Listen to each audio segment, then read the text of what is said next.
আমরা অনেকে আছে একটা ইউটিউব চ্যানেল করার পর আমরা চিন্তা করি যে আমাদের চ্যানেলের নামটা পরিবর্তন করা দরকার। তো আমরা কীভাবে একটা ইউটিউব চ্যানেল খোলার পর মোবাইলের মাধ্যমে আমরা নিজেদের চ্যানেলের নামটা পরিবর্তন করতে পারি সেটা আমরা আজকে ভিডিও দেখব। তো প্রথমে আমাদের ইউটিউব চ্যানেলটা ক্রোমে লগ ইন করে নিতে হবে। ক্রোমে লগ ইন করার পর তারপর আমরা কাস্টমার চ্যানেলে যাব। কাস্টমার চ্যানেলে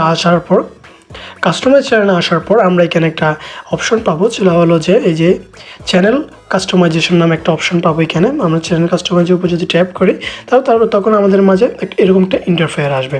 তখন আমরা একটু করে নিচে করে দেখতে পাবো যে এখানে আমাদের চ্যানেলের নামটা লেখা আছে নেম। আমরা যদি এটার উপর ট্যাপ করি তাহলে আমরা বর্তমানে যে নামটা আছে সেটাকে পরিবর্তন করে আমরা মনে করেন সাপোজ আমরা একটা নতুন নাম দিলাম টিটু, TITU, আমরা নতুন নাম দিলাম টিটু। আমাদের এখন নতুন চ্যানেলের নাম দিলাম হলো টিটু। তো আমরা যদি এখান থেকে গিয়ে পাবলিশ করে দিই তাহলে আমাদের চ্যানেলের নাম খুব সহজে পরিবর্তন হয়ে গেছে। এখন আমাদের নতুন চ্যানেলের নাম হলো যে টিটু। এভাবে আমরা আমাদের চ্যানেলের নাম পরিবর্তন করতে পারবেন।